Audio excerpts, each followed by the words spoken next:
Hello, नमस्ते, वणकम, नमस्कारम, नमस्कार, सत श्री अकाल।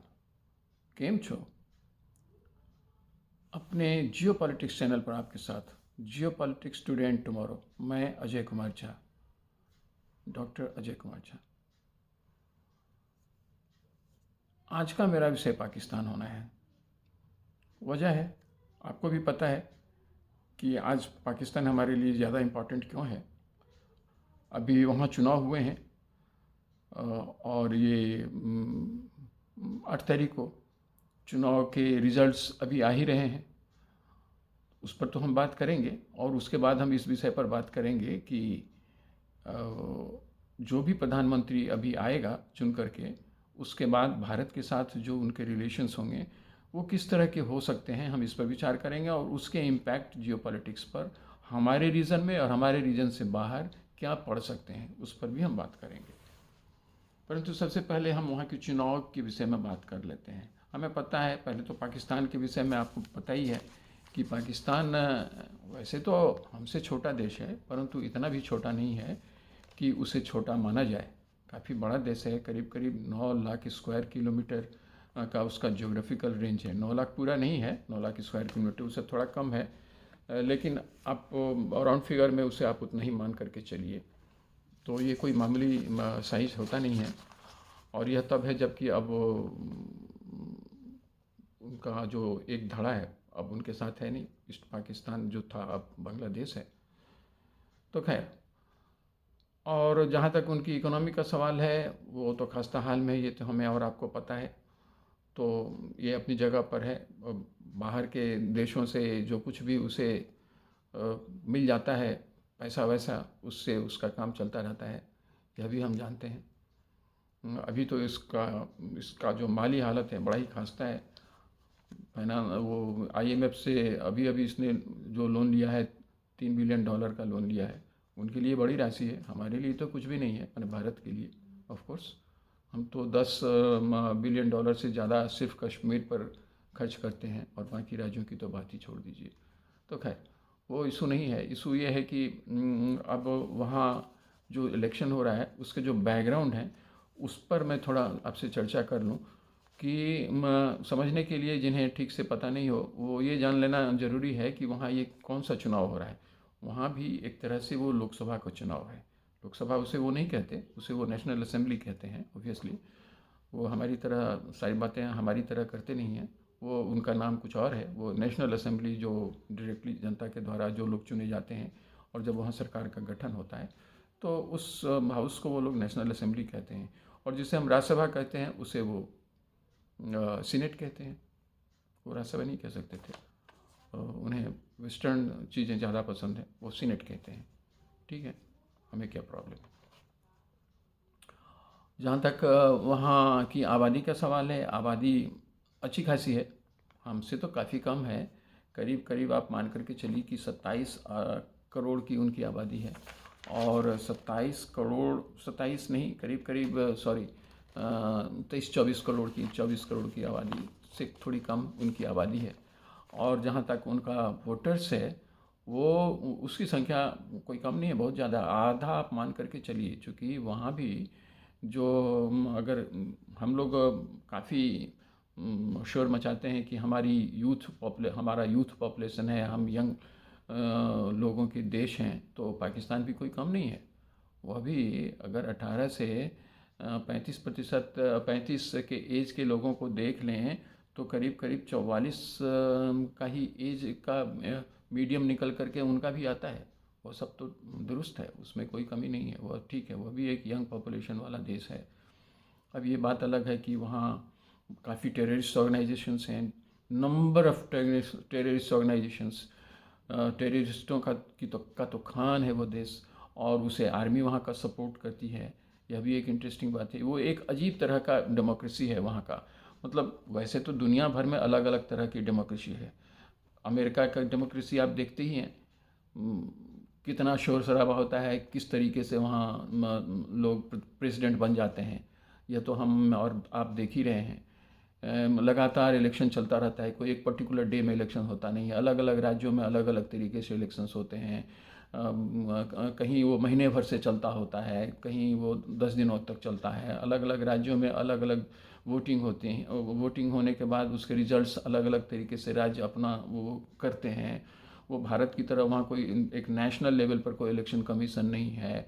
और उसके बाद पूरी की पूरी सीट उस राज्य की जो कुछ भी होता है वो नंबर, वो विनर टेक ऑल के हिसाब से वो लोग लेकर के चले जाते हैं। वो भी एक डेमोक्रेसी है। हाँ, और अभी लास्ट टाइम जब बाइडेन साहब जीते थे तो काफ़ी शोर मचा था कि वो सचमुच जीते भी या नहीं जीते। वो एक उनका अपना मैटर है, लेकिन हम चर्चा तो करेंगे, क्योंकि वो चर्चा तो हमारी भी करते हैं।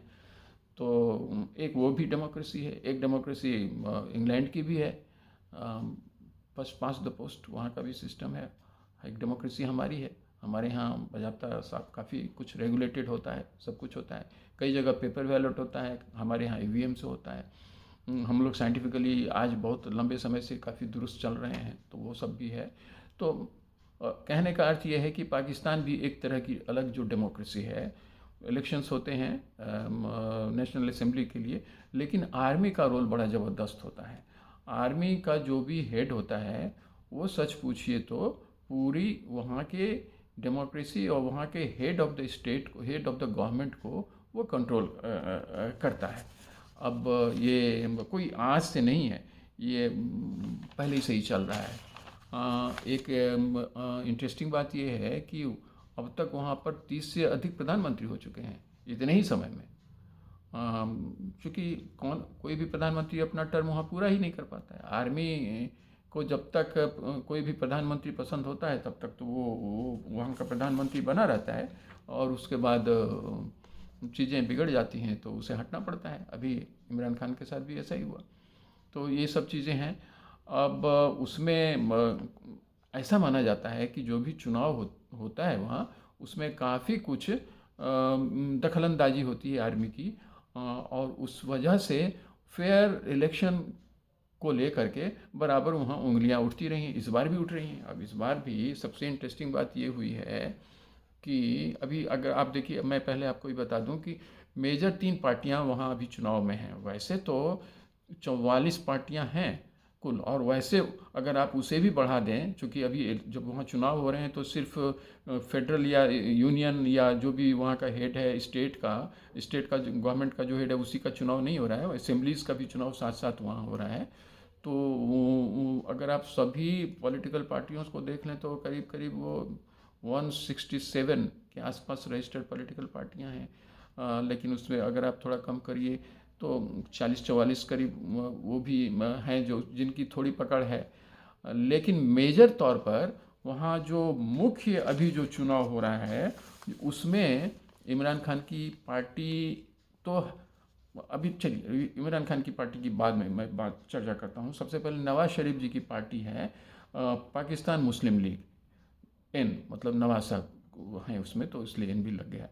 तो एक वो पार्टी है मेजर जो इस बार जिसको माना जा रहा है कि जिसको आर्मी वहाँ सपोर्ट कर रही है और कर भी रही है, इसमें कोई शक भी नहीं है। और इसके बाद फिर बिलावल भुट्टो साहब हैं, बिलावल भुट्टो जरदारी, जो जुल्फ़िकार अली भुट्टो साहब के क्या कहेंगे आप, बेटी के बेटा मतलब नाती हैं। तो उनकी पार्टी है पाकिस्तान पीपल्स पार्टी। और एक जो इमरान खान साहब की जो पार्टी थी जिसे कि बिल्कुल अब बैन कर दिया गया है, अभी जब लास्ट टाइम उन्हें आर्मी के साथ कुछ उनके झंझट हुए और बाद में आर्मी ने उन्हें बाहर किया, तो वो पाकिस्तान तहरीक इंसाफ पार्टी है। लेकिन इंटरेस्टिंग बात ये हुई है कि वहाँ चूँकि इस पार्टी को बैन कर दिया गया है, इसके सिंबल्स को भी सीज कर लिया गया है, तो क्या हुआ है कि इमरान खान लास्ट आवर में इतने पॉपुलर हो गए थे कि उनकी पार्टी से बहुत लोग चुनाव लड़ रहे हैं, और अपनी पार्टी से नहीं, वो इंडिपेंडेंट की हैसियत से लड़ रहे हैं।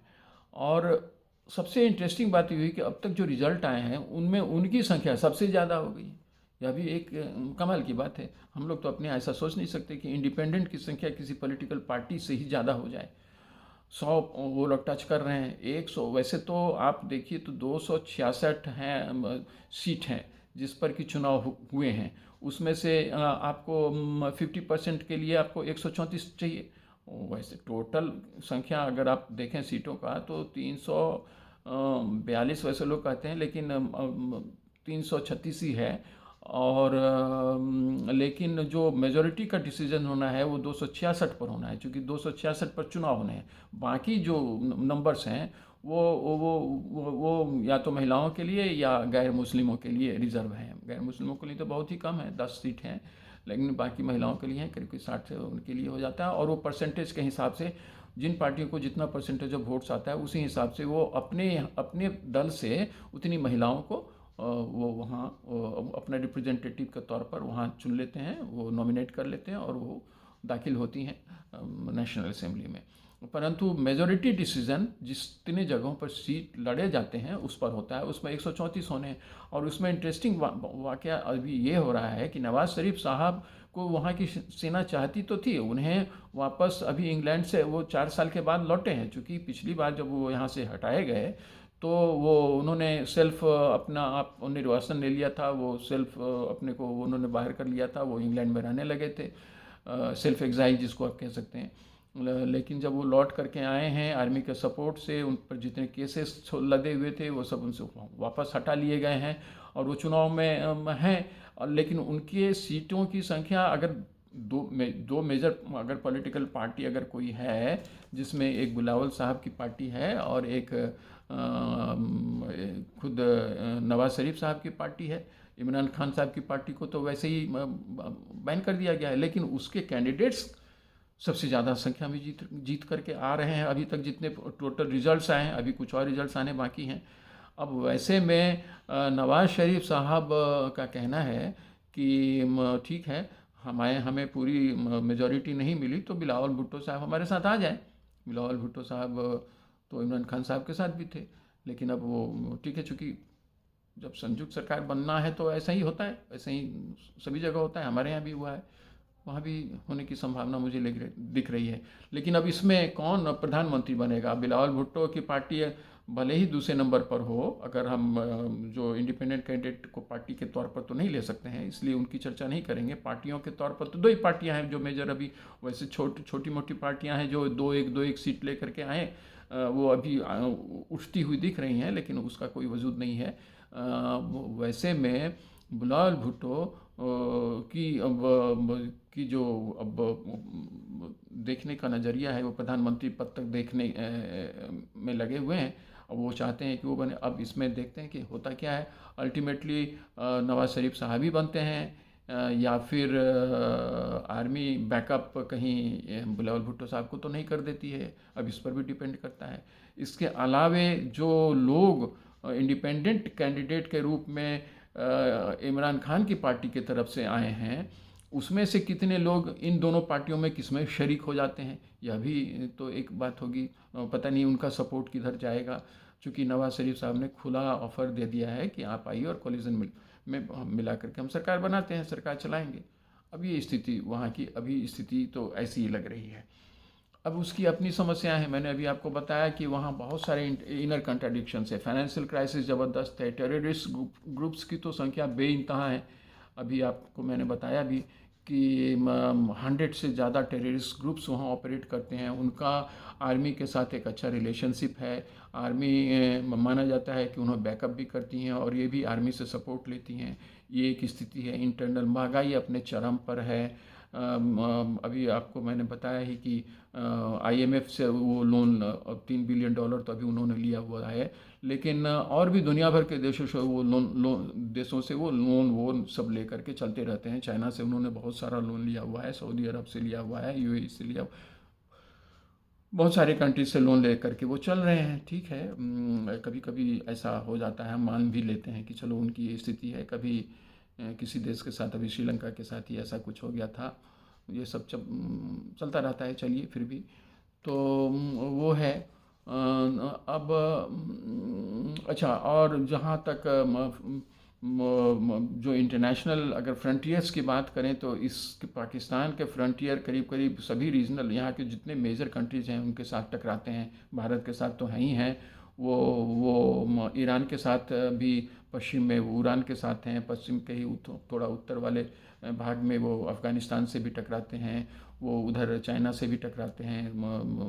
अगर नॉर्थ ईस्ट की बात करें, अगर हम सी फ्रंटियर की बात करें तो ओमान के सी फ्रंटियर से वो टकराते हैं। तो और कुछ उधर सेंट्रल एशिया के भी एक आध देश हैं जिनसे इनका इनका बॉर्डर जा कर के लग जाता है। तो अभी ये सब है। अच्छा, और अफ़गानिस्तान के साथ इनके रिलेशंस अभी अच्छे नहीं चल रहे हैं, जैसा कि हमें और आपको पता है। बहुत सारी चीज़ें हैं, इनके इंटरनल अपने कॉन्ट्राडिक्शंस बहुत हैं। बलूचिस्तान वाला मसला है, बलूचिस्तान अलग होना चाहता है, सिंध भी अलग होना चाहता है। इनका जो पख्तून वाला इलाका जो है, जो नॉर्थ वेस्ट फ्रंटियर के रूप में जाना जाता था पहले, इंडिपेंडेंस से पहले, जब ये लोग वहाँ उसमें उनको जब इन लोगों ने शामिल कर लिया, तो वो इलाका भी है जिसे ये लोग पख्तून, खैबर पख्तून का इलाका कहते हैं। वैसे इस सब के बावजूद क्षेत्रफल के हिसाब से पंजाब उनका सबसे छोटा है, लेकिन वहाँ चूँकि सबसे ज़्यादा वोटर्स हैं, पॉपुलेशन वहाँ ज़्यादा है, तो वहाँ से ज़्यादा लोग नेशनल असेंबली में चुन करके आते हैं, इसलिए उनका वर्चस्व रहता है पाकिस्तान में।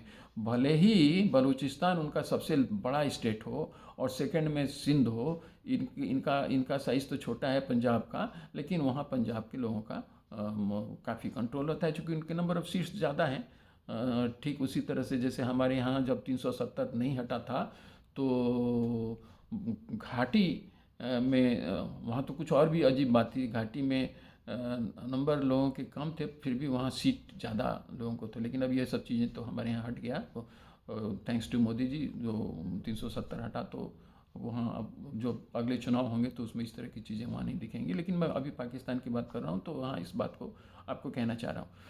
अब कल अगर अब ये तो स्थिति है, कल तक बात स्पष्ट हो जाना चाहिए कि अल्टीमेटली प्रधानमंत्री वहाँ कौन बनता है। लेकिन ये बात तो तय है कि बिलावल भी उसमें होंगे, और ये तो होंगे ही, क्या कहते हैं कि जो ये नवाज शरीफ साहब हैं, वो तो वहाँ होने ही होने हैं, वो तो होंगे ही। अब प्रधानमंत्री वो होते हैं कि बिलावल भुट्टो होते हैं, अब ये देखने की बात है। ज़्यादा संभावना तो मुझे नवाज शरीफ साहब का ही लग रहा है, लेकिन देखना होगा। लेकिन खैर, इसमें से कोई भी हो जाए प्रधानमंत्री, इसके जो इम्पैक्ट हैं हमारे देश के साथ, उसमें कुछ खास नज़रिया के तौर पर बहुत फ़र्क नहीं पड़ने वाला है। क्योंकि वैसे भी नवाज़ शरीफ साहब की भी पार्टी जो है वह मानती है कि भारत के साथ उनके संबंध तभी अच्छे हो सकते हैं जब भारत जो 370 को भारत ने हटाया है उसको वो रिवोक कर दे। ऐसा भी भला हो सकता है? अब किसी का कुछ भी सोच हो, उससे तो कुछ हो नहीं सकता है। तो अब मान करके चलिए कि वैसा वहाँ कुछ होना नहीं। बिलावल भुट्टो भी काफ़ी गर्म बातें करते हैं, और भारत के साथ उनके अच्छे संबंध ताल्लुकात हो पाएंगे, ये मुझे इस पर भी संदेह है। और संदेह कई कारणों से भी है, क्योंकि आर्मी भी नहीं चाहेगी, और आर्मी को बैकअप चाइना की तरफ से किया जाता है। इसके अलावा अमेरिका भी हर हालत में इंडिया को एक इंडिपेंडेंट बहुत क्लियर रास्ता देना नहीं चाहता है। इस इलाके में जो मतलब इंडियन ओशन का इलाका है, भारत की ताकत तो यूं ही ऐसे भी बढ़ ही रही है। और तो बाइडेन, हम तो जानते ही हैं, और आपको भी पता है कि अमेरिका कभी भी भारत को बिल्कुल एक निर्बाध गति से बढ़ने न उसने दिया है, ना आगे देगा। भले ही उसकी जो स्थिति आज भी आप देखें तो अंदरूनी तौर पर ही नहीं, बल्कि कई बार खुलकर भी वो पाकिस्तान को आज की तारीख में भी सपोर्ट कर रहा है। तो वो स्थिति भी है।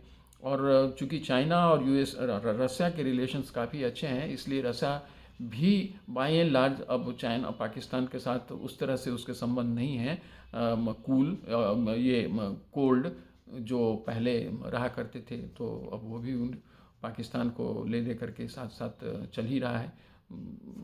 ये सब तो साफ अगले ब्रिक्स के सम्मेलन में हो सकता है पाकिस्तान ब्रिक्स का मेंबर भी बन जाए, उसमें रसिया भी सपोर्ट करे, चाइना भी सपोर्ट करे। इस बार तो वो नहीं बन पाया। तो अब ये सब चीज़ें हैं।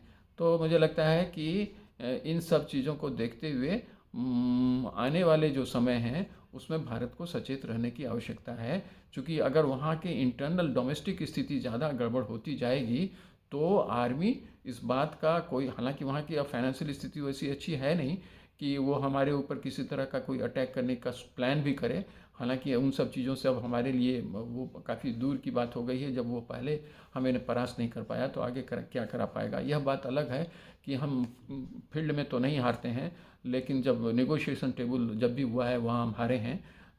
तो अब आगे तो नहीं कहा जा सकता है क्या होगा, लेकिन अभी तक की तो स्थिति यही है। तो देखते हैं, फिर आगे इस पर बात करेंगे। Please subscribe my channel, like my channel and share my channel, and please hit the icon of bell button, या बेल आइकॉन जो है हमारा, उसको आप जरूर हिट कर दीजिए, जिससे जब भी मैं आपसे बात करना चाहूँ और अपनी बातों को रखूँ तो आपके पास पहुँच सके। आगे हम उम्मीद करते हैं कि चूँकि अब प्रधानमंत्री मोदी जी हैं तो अब हम नेगोशिएशन टेबल पर आने वाले समय में कभी हारेंगे नहीं। वैसे शायद ऐसी स्थिति कभी आए भी नहीं कि हमें हमारा और पाकिस्तान के साथ कोई एकदम सीधी लड़ाई हो।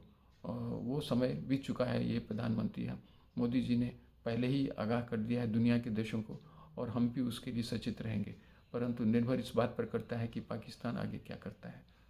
Thank you. जय हिंद।